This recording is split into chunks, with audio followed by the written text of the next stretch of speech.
Hello students, this is the fifth part of chapter solution. इससे पिछले वाले part में हमने राउल्स लॉ और उससे रिलेटेड कुछ कंसेप्ट्स के बारे में डिस्कस किया था। तो आज उससे आगे के टॉपिक्स पर डिस्कस करेंगे। So let's start the video. तो आज सबसे पहले आपका आता है कॉलिगेटिव प्रॉपर्टीज, ठीक है ना। Colligative properties. तो कॉलिगेटिव प्रॉपर्टीज क्या होती हैं? वो प्रॉपर्टीज जो कि सॉल्यूशन के अंदर उसके नंबर ऑफ सॉल्यूट पार्टिकल्स पर डिपेंड करती हैं, सॉल्वेंट पर नहीं, सॉल्यूट के पार्टिकल्स पर डिपेंड करती हैं, वो कॉलिगेटिव प्रॉपर्टीज बोली जाती हैं। 4 कॉलिगेटिव प्रॉपर्टीज हैं आपके चैप्टर में।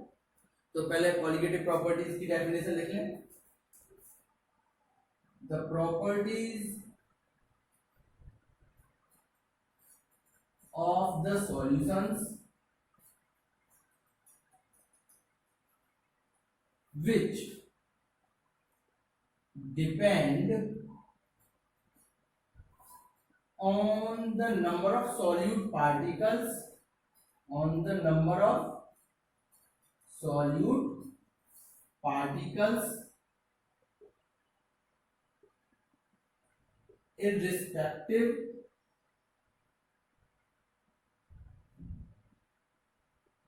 their nature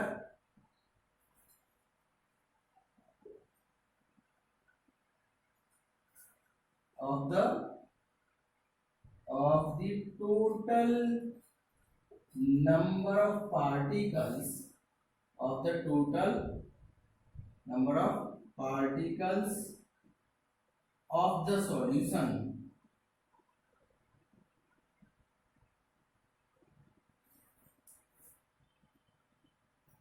These properties are called colligative properties. Those properties, और यहाँ डालेंगे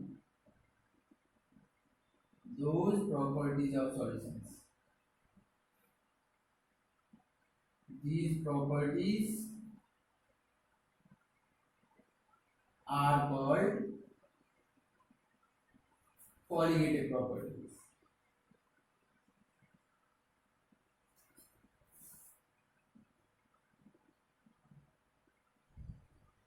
तो कॉलिगेटिव प्रॉपर्टीज जो होती हैं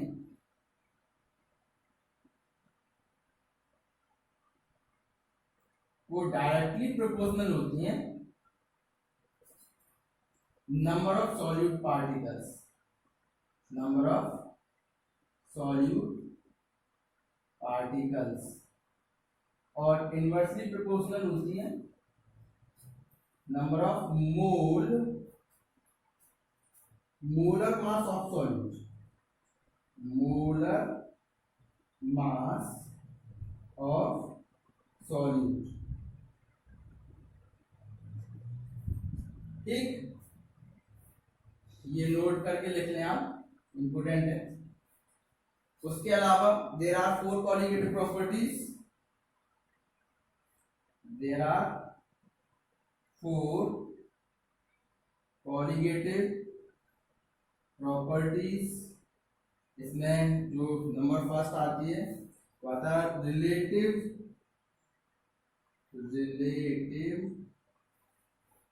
lowering of vapor pressure। Second आता elevation in boiling point, elevation in boiling point. उसके बाद में थर्ड आती है depression in freezing point, depression in freezing point. और फोर्थ आती है हमारे पास में ऑस्मोटिक प्रेशर।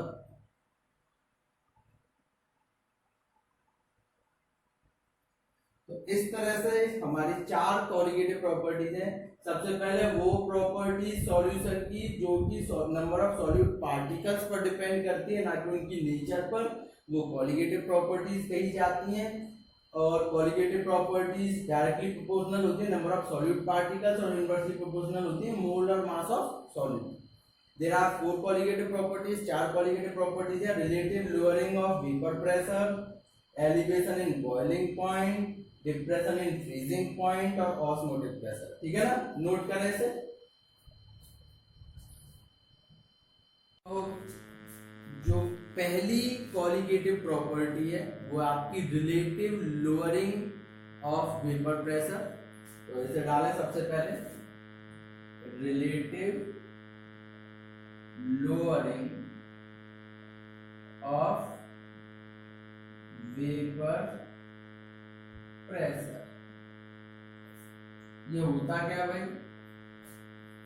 तो जब भी किसी नॉन वोलेटाइल सॉल्यूट को सॉल्वेंट में डिसॉल्व करके सॉल्यूशन बनाते हैं तो हमेशा जो सॉल्यूशन का वेपर प्रेशर होगा वो सॉल्वेंट के प्योर वेपर प्रेशर से कम हो जाता है। जैसे चीनी और हमने पानी लिया, अब पानी का जो वेपर प्रेशर आता है या जो हम बॉइलिंग पॉइंट बोलते हैं वो जो है कुछ हो, जो भी दे रखा है, जैसे बॉइलिंग पॉइंट तो 100 डिग्री सेल्सियस होता है, ठीक है ना। लेकिन जब आप उसमें चीनी मिला देते हो तो उसका वेपर प्रेशर क्या हो जाएगा? डाउन में चला जाएगा। इसी फिनोमिना को हम बोलते हैं लोअरिंग ऑफ वेपर प्रेशर, ठीक है ना। तो जब भी किसी सॉल्यूट को, नॉन वोलेटाइल सॉल्यूट को सॉल्वेंट में मिला के सॉल्यूशन बनाते हैं तो सॉल्वेंट का जो प्योर वेपर प्रेशर है वो सॉल्यूशन के वेपर प्रेशर से ज्यादा रहता है, ठीक है ना। तो पहले डेफिनेशन लिखेंगे,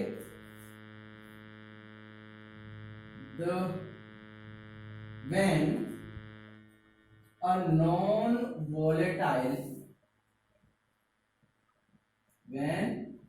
non-volatile solute dissolved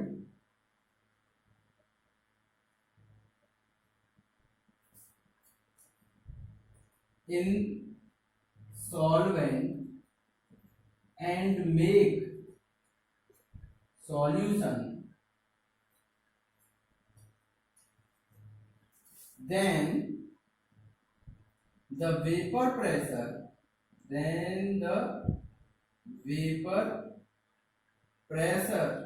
of solution is always lower than the pure vapor pressure of the solvent,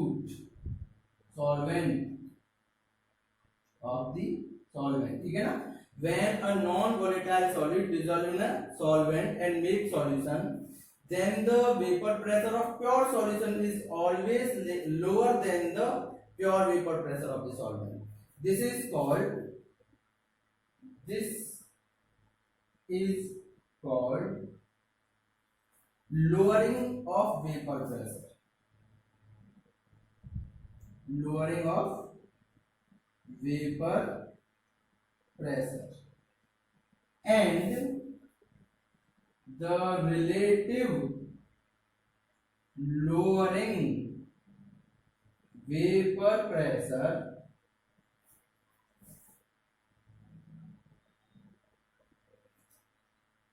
is equal to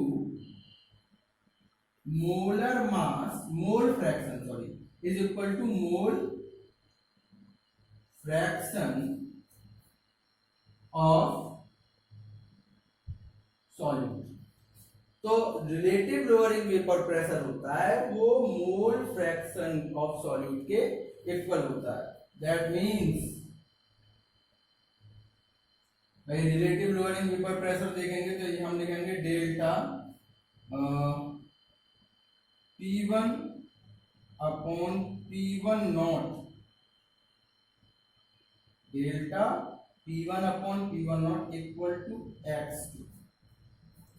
यहाँ पर डेल्टा P1 आपका रिलेटिव लोअरिंग वेपर प्रेशर है दोनों का, और जो भी डिफरेंस आता है upon pure vapour pressure of solute equal to mole fraction of solute. ठीक है ना।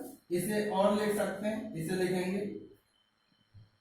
P1 naught minus P1 upon P1 naught equal to mole fraction यानी कि mole of N2 upon N1 plus N2। ठीक, इसे ऊपर वाले को मिटा रहा हूं मैं, इसे लिख लें पूरा।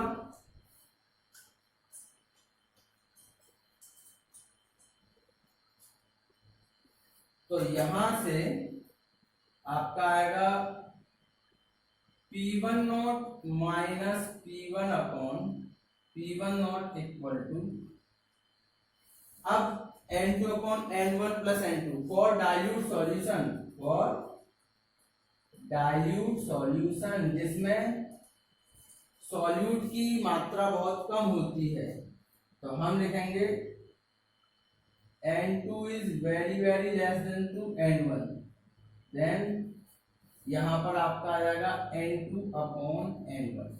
यहाँ N2 होते हैं मोल फ्रैक्शन ऑफ सॉल्यूट, N1 है सॉरी N2 है मोल ऑफ सॉल्यूट, N1 है मोल ऑफ सॉल्वेंट। ठीक है ना। तो और इसे आगे बढ़ा सकते हैं आप, P1 naught minus P1 upon P1 naught equal to N2 की जगह given mass upon molar mass upon given mass upon molar mass. ठीक,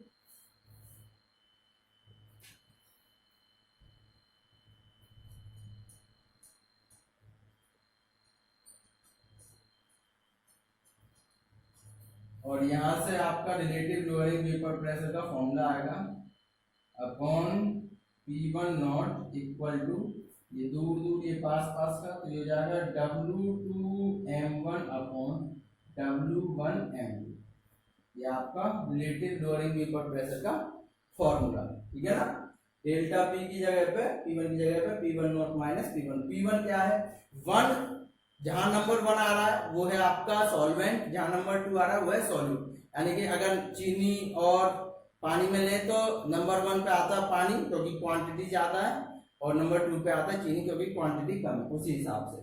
तो ये आपका फर्स्ट हो गया relative lowering vapour pressure of relative lowering of vapour pressure. तो note कर लें इसे। हमें सेकंड क्वालिटेटिव प्रॉपर्टी आती है एलिवेशन इन बॉइलिंग पॉइंट, उसे डिस्कस करते हैं। एलिवेशन इन बॉइलिंग पॉइंट, तो ये जो है जैसे हमने बताया कि किसी भी सॉल्वेंट का जो भी वेपर प्रेशर होता है प्योर वेपर प्रेशर, उसका सॉल्यूशन का हमेशा वेपर प्रेशर उससे कम होता है। इससे उल्टा होता है एलिवेशन इन बॉइलिंग पॉइंट में। अगर हमारे पास में कोई सॉल्वेंट दे रखा है और उसका प्योर स्टेट में बॉइलिंग पॉइंट कुछ भी हो, लेकिन उसके सॉल्यूशन का बॉइलिंग पॉइंट उसके खुद के बॉइलिंग पॉइंट से ज्यादा रहेगा, इसे हम बोलते हैं एलिवेशन इन बॉइलिंग पॉइंट। ठीक है ना। तो लिखें पहले definition, the boiling point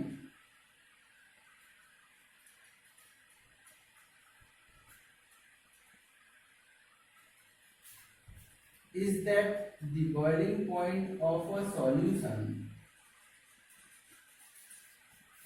is that temperature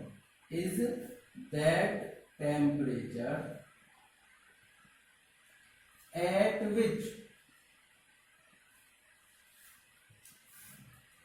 the vapor pressure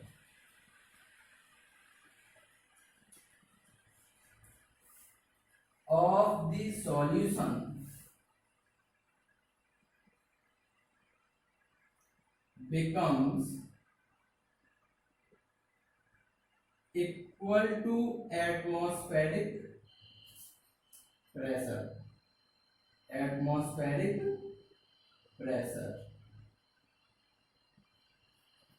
when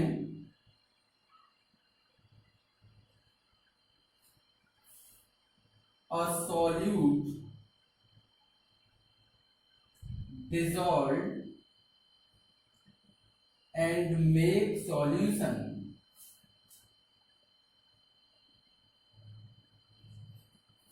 then the temperature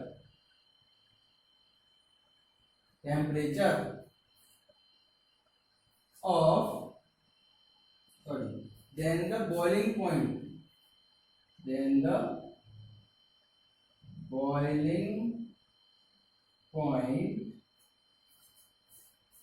of solution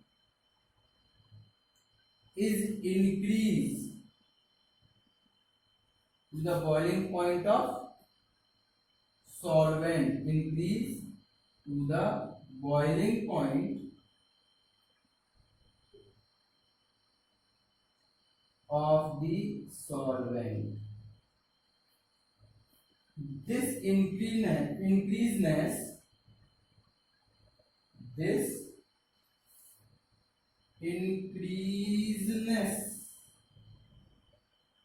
is known as elevation in boiling point.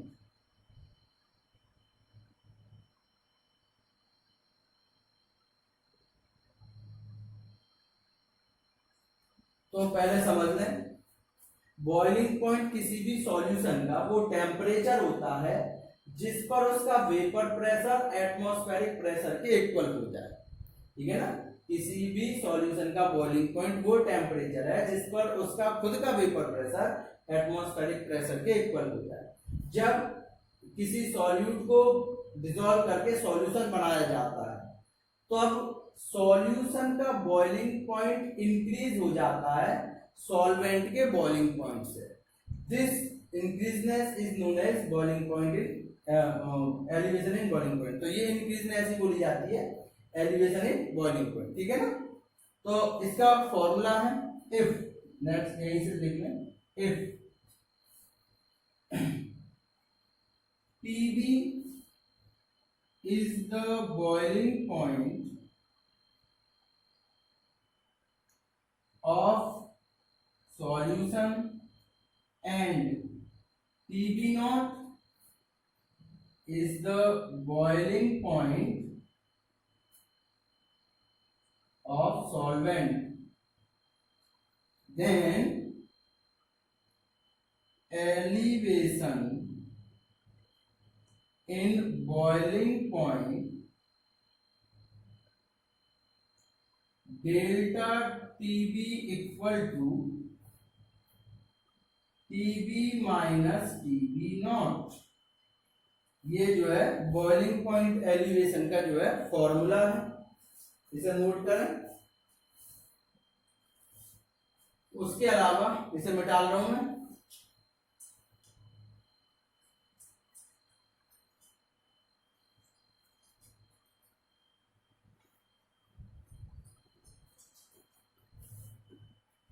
यहीं से, क्योंकि delta TB directly proportional to M, where M क्या है, M is the molality of the solution, is the molality of the solution. तो यहां से आप डालोगे डेल्टा टीबी बराबर K B into M, M K B क्या है, where K B is elevation of elevation constant, where Kb is elevation of boiling constant, elevation of boiling point constant। इसकी value अलग अलग सॉल्यूशंस के लिए अलग अलग होती है। मोलैलिटी का आप फॉर्मूला लिख सकते हो, delta T B equal to K B, यहाँ होता है number of moles upon volume, mass of solvent, देखिए मास ऑफ सॉल्वेंट इन ग्राम और इनटू 1000। तो delta T B equal to K B into, यहाँ पे जो ले रहे हैं एन नंबर ऑफ मोल्स वो है हमारे पास में सॉल्यूट के, तो given mass upon molar mass into mass of solvent into 1000। ये फॉर्मूला है boiling elevation of boiling point का, delta T B equal to K B into W two upon M two into M into 1000। ठीक है ना, note करें इसे।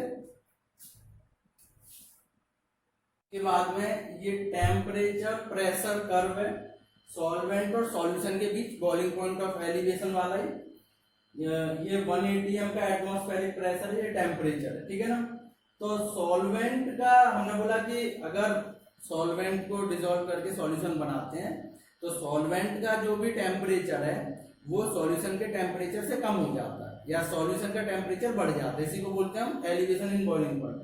तो solvent का टेम्परेचर यानी कि वो टेम्परेचर जिस पे ये 180 एम के प्रेशर तक इक्वल हो गया, वो टेम्परेचर ये इसे बोलते हैं टीबी नॉट, और सॉल्यूशन का टेम्परेचर यहाँ ये आपका हो गया टीबी, और इन दोनों टेम्परेचर के बीच का डिस्टेंस या डिफरेंस जो होता है वो बोला जाता है आपका बॉइलिंग पॉइंट ऑफ एलिवेशन या डेल्टा टीबी। ठीक है ना, ये डेल्टा टीबी है, ये टीबी नॉट है, ये टीबी है। ठीक है, तो इसे आप जो है नोट कर लें।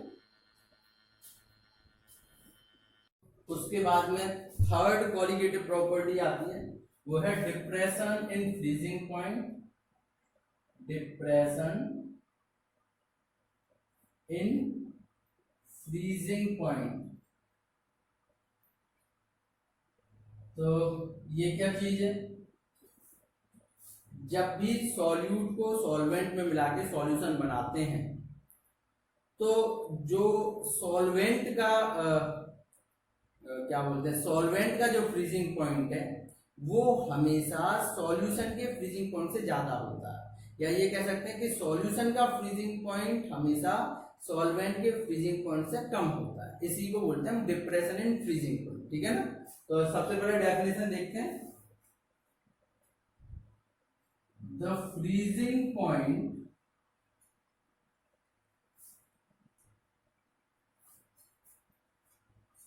of a substance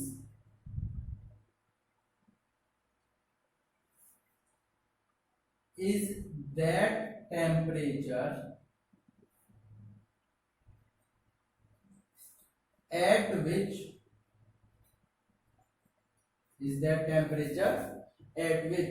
the vapor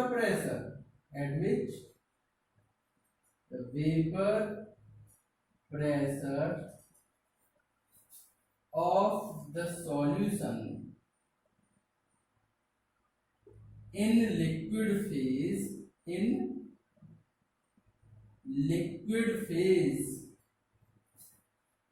become equal to vapor pressure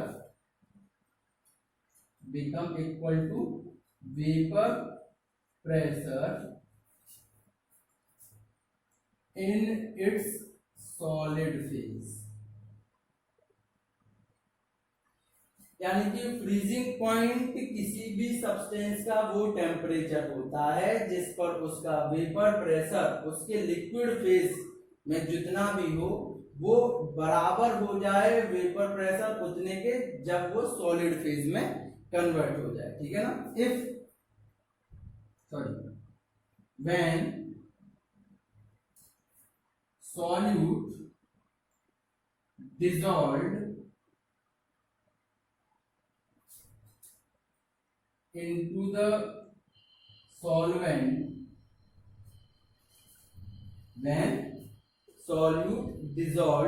the solvent, then the freezing point of solution is always lower than the freezing point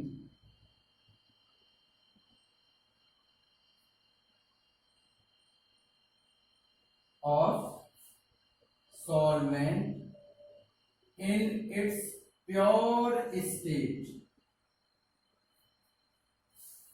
तो जो भी सॉल्यूशन, जब सॉल्यूशन बनाया जाता है तो सॉल्यूशन का जो फ्रीजिंग पॉइंट है या फ्रीजिंग टेम्परेचर है वो हमेशा प्योर सॉल्वेंट के फ्रीजिंग टेम्परेचर से कम हो जाता है, ठीक है ना। This depression is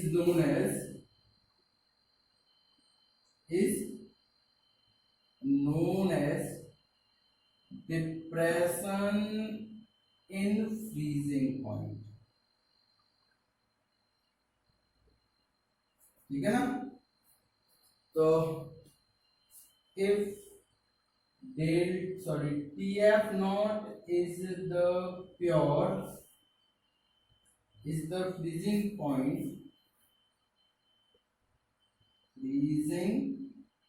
point of solvent in pure state and TF is the freezing point